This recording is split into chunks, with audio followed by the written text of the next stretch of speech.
Billiard. I got so much motherfucking design on right now. Bring it down, bring it back, make it clap. Dance right low. High fucking these hoes up. Assalamualaikum warahmatullahi wabarakatuh. Saya Putri Hardianti, saya mahasiswa S1 Kebidanan dari Universitas Ngudi Waluyo. Di sini saya akan melakukan simulasi konseling pemeriksaan tambahan fertilitas dalam screening pranikah. Assalamualaikum. Waalaikumsalam. Monggo Mas, Mbak. Monggo masuk, silahkan duduk. Mbak Sinten? Mbak Tri. Mbak Tri, Mas Sinten? Mas Hadi, onge. Monggo pinara.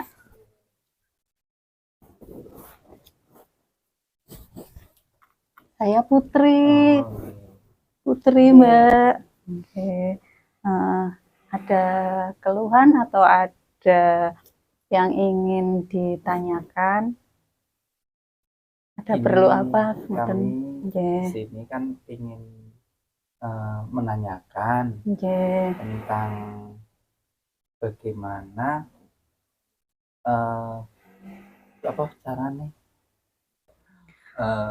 apa sing mau kita Jenis-jenis tanyakan, kesuburan. nah itu mau menanyakan tentang jenis-jenis kesuburan bagi saya Suami selaku istri. Jenje suami, pemeriksaan salah satu kesuburan berarti ya Mas ya Mbak. Iya. Onje. Sebelumnya ngapunten. Ini saya tutup pintunya dulu ya biar Mbak sama Mas lebih nyaman dalam berkonsultasi. Iya, Sekedap iya. nje ngapunten.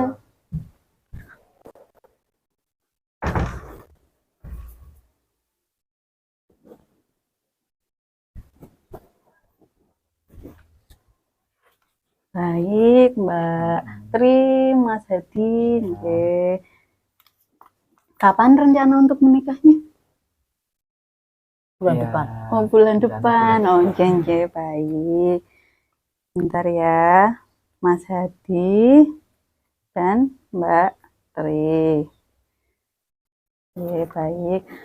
Nanti saya akan menginformasikan ya, biar Ibu, Mbak, sama Mas lebih paham apa sih itu pemeriksaan untuk kesuburan, apa saja, macam-macamnya. Bagaimana nanti pemeriksaannya biar ada gambaran. Iya. Mbak Tri, Mas Hadi, sebelum nanti saya menginformasikan tentang pemeriksaan kesuburan, sebelumnya saya menanyakan keluhan ya. Oke, Mbak Tri, ada keluhan enggak tentang Nggak ada ini? sih. Oh, enggak ada. Nggak ada. Oke, tidak ada keluhan ya. Mas Hadi, ada keluhan, mboten? Nggak ada. Oh, enggak ada. Baik. Jadi langsung saja nggih, saya informasikan tentang apa sih pemeriksaan untuk mengetahui kesuburan. Ini yang pertama ada pemeriksaan semen, pemeriksaan suhu basal tubuh, kemudian pemeriksaan lendir serviks atau cairan yang ada pada leher rahim. Kemudian tes Fern dan tes uji pasca senggama. Senggama itu hubungan suami istri. Nah, yang pertama ada pemeriksaan semen ya. Ini nanti semen itu ngapunten sperma, nggih, atau air mani. Itu nanti diperiksa di laboratorium. Ini dari laboratorium nanti keluar hasilnya. Nah, itu nanti bisa diketahui kualitasnya seperti apa, jumlahnya seperti apa, berapa, bagaimana, kemudian pergerakan sperma itu seperti apa, bagaimana. Nah, sedikit saya perlihatkan ya. Ini ada gambar-gambarnya. Kondisi normal dan abnormal pada sperma. Ini kan yang normal seperti ini ya. Iya. Oh, iya. Oke.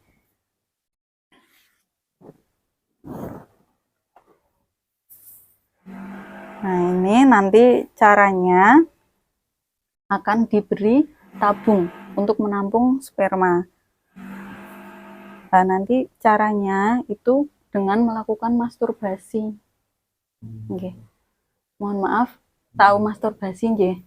Tahu. Nah, nggih, masturbasi atau onani ya. Iya. Nah, itu nanti diberi tabung dan disediakan tempat khusus.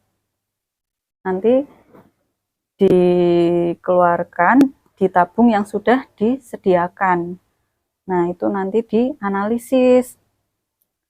Nah, nanti hasilnya itu keluar 1 hari. Jadi nanti bisa diketahui kualitasnya seperti apa.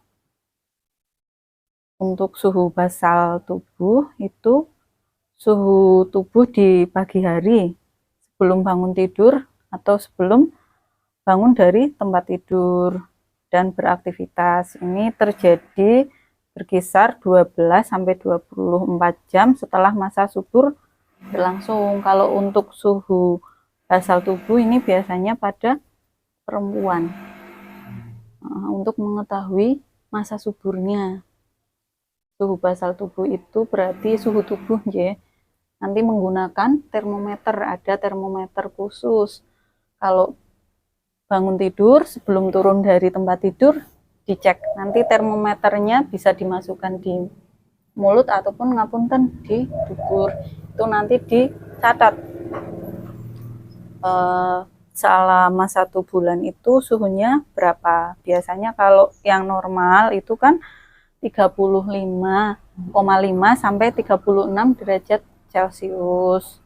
Nah, tapi kalau masa subur, perempuan masih dalam masa subur itu biasanya ada peningkatan suhu tubuh.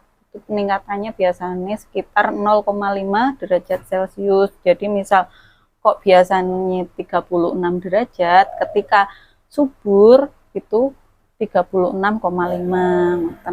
Berarti lebih naik. Iya, ada kenaikan suhu tubuh pada saat subur. Itu untuk perempuan.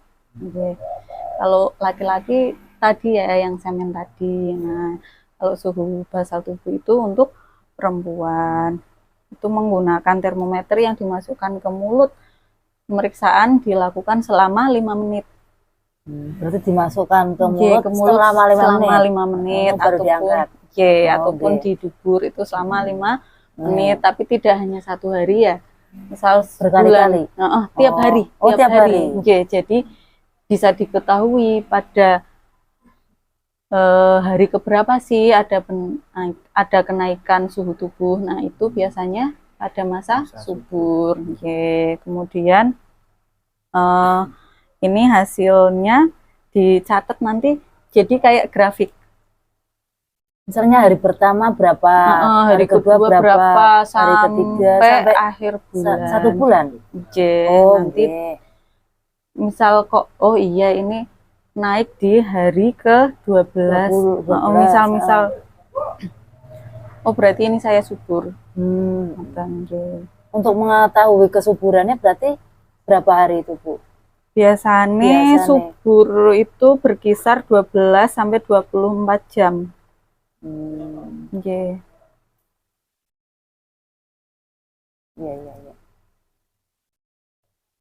Hasil pengukurannya nanti dicatat ya, Bu. Iya.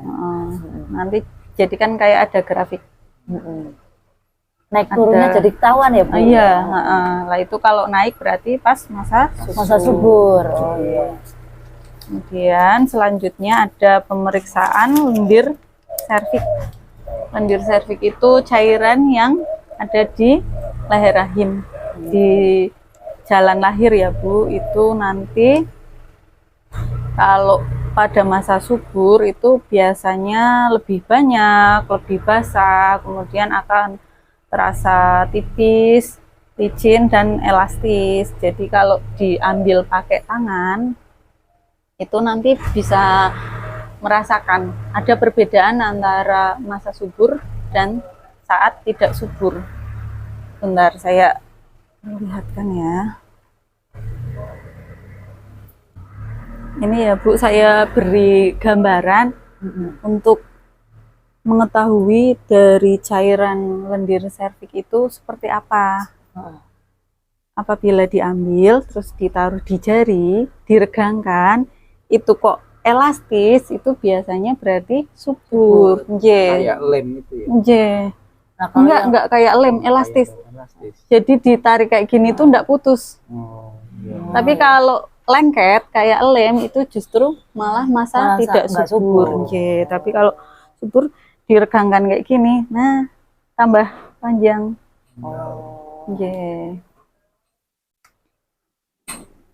Jadi itu nggak apa-apa ya Bu itu ya? Iya, enggak apa-apa, itu masih wajar, masih normal. Berarti. Oke. Apabila tidak ada bau yang menyengat, itu masih termasuk Normal. wajar, termasuk normal. Nanti caranya Ibu cuci tangan dengan air bersih dan menggunakan sabun ya, kemudian dikeringkan. Mbak dalam posisi yang senyaman mungkin. Kemudian satu tangan atau dua tangan masuk ke vagina. Kalau sudah sampai agak dalam, jangan terlalu dalam tapi ya. Nah itu nanti diambil sedikit. Kemudian jari telunjuknya Ibu tadi diregangkan. Nah kalau kok elastis itu berarti masa subur. Iya, itu subur. Berarti pada masa subur. Kalau kok sedikit agak lengket berarti tidak subur. Nah, ini nanti untuk hasilnya harus diamati.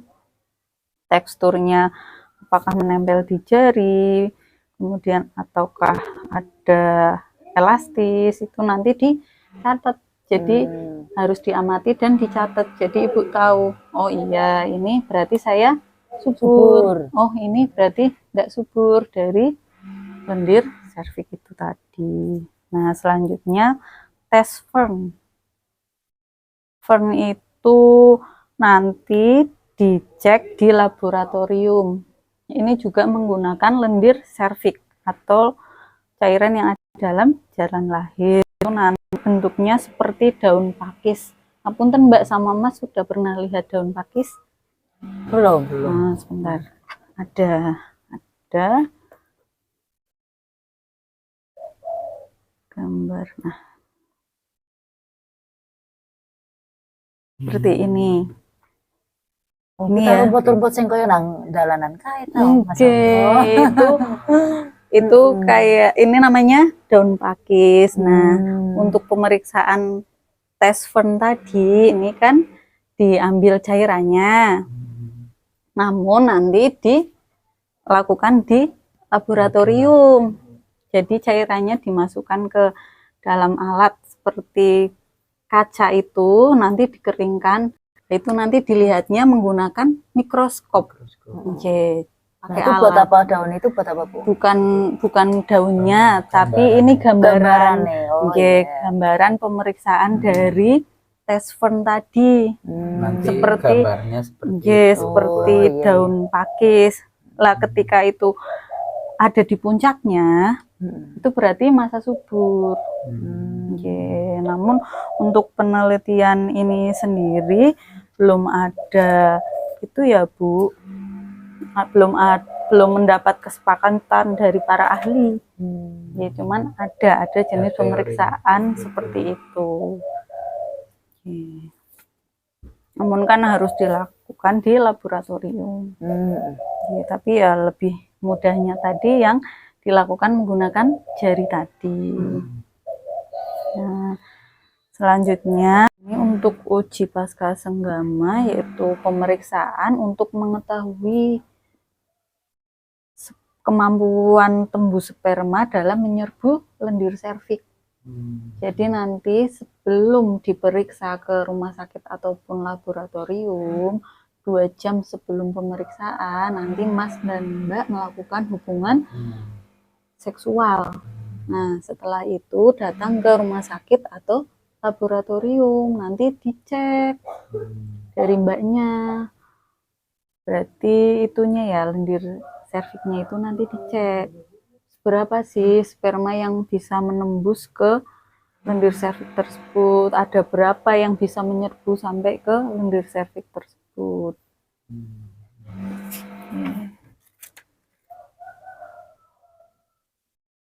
itu biasanya dilakukan saat masa subur ya Bu, ya Mbak, hari ke-13, 12 dan 14.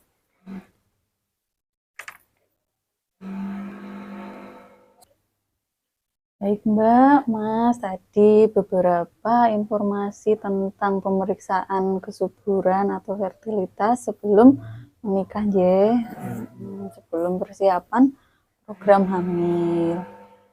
Dari yang saya sampaikan, apa Mas dan Mbak sudah memahami? Ya, udah. Sudah. Oke, baik. Ada yang mau ditanyakan? Nah, itu untuk menjaga kesuburan ya, Bu. Nggih. Itu apakah ada makanan khusus, apa banyakin buah, Nggih. apa sayur, Nggih. apa harus makannya nggak boleh makan apa aneh-aneh gitu, Bu. Nggih, baik. Pada dasarnya untuk konsumsi yang baik untuk persiapan hamil, yang pertama yaitu gizi seimbang. Gizi seimbang itu dengan cara isi piringku. Banyakin makannya gitu, Po. Enggak. Jadi iya kadang banyak lebih sehat. Lebih sehat. Bukan, tapi gizi seimbang. Jadi harus ada karbohidrat. Karbohidrat itu dari nasi, dari kentang. Bohong. Iya, nah itu karbohidrat. Iya. Cuman komposisinya harus seimbang dengan sayuran, dengan buah, protein, dan juga sayur-sayuran. Sedikit untuk karbohidrat, perbanyak sayur, buah, dan protein. Itu yang pertama, harus gizi seimbang. Proteinnya bisa protein hewani dan protein nabati. Yang hewani itu ada ikan, telur, daging-dagingan. Nah, untuk yang untuk yang nabati itu ada tahu, tempe, harus seimbang. Kemudian hindari makan makanan yang junk food. Junk food itu cepat saji. Misal sosis, misal nugget, ataupun seafood sekarang kan gitu kan. Di pinggir jalan kemasan itu harus dihindari. Kemudian untuk vitamin, perbanyak asam folat. Sekarang kan ada asam folat yang memang kandungannya hanya asam folat. Kemudian zat besi, itu bisa ditambahkan dari vitamin. Namun kalau untuk yang alami berarti tadi perbanyak buah, perbanyak sayur, istirahat yang cukup, hindari asap rokok, hindari minum-minuman yang beralkohol, dan juga kurangi minuman yang mengandung soda. Nah, kalau saya nggak begitu sama sayur, itu apa ya? Bisa buah. Semua jenis sayur atau hanya beberapa sayur yang Mbak enggak sukai? Ya, makanya ya doyan, nggak begitu senang. Senang kalau makan itu sama apa ikan sambal gitu nggak. Lalap mentah ya seneng. Bisa diganti dengan itu beratimun, kemudian bisa dimakan mentah. Ada banyak sekarang, kayak ada itu juga bisa. Karena ya kalau misalnya nggak doyan sayur, nggak itu bukannya nggak doyan, cuman nggak begitu seneng kalau makan itu senengnya yang kering. Yang kering ya, mungkin bisa diganti dengan buah ya Bu. Oh gitu ya Bu. Dengan buah ataupun yang lalapan tadi bisa boleh untuk menambah sayur-sayuran. Dengan sambal sama ikan asin Mbak ya, sedap lah itu, tapi tetap harus diselingi dengan yang atau ikan, telur gitu ya. Masnya juga enggak merokok kan? Enggak. Bagus. Baik. Tadi yang sudah saya sampaikan berarti sudah paham, Paham. Ada yang mau ditanyakan lagi? Sudah cukup. Sudah cukup. Nanti misal ada keluhan boleh datang ke sini lagi menjelang pernikahan. Sebelum pernikahan, bila ingin tahu lebih jelas lagi boleh datang ke sini lagi, ataupun bila ada keluhan monggo saya persilahkan untuk datang ke sini lagi. Terima kasih untuk kunjungannya. Bu, sama-sama. Pamit dulu Bu. Matur nuwun. Sami-sami. Monggo. Nggih.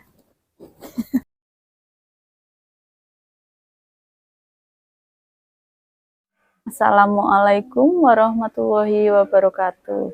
Saya Putri Hardianti, saya mahasiswa S1 Kebidanan dari Universitas Ngudi Waluyo.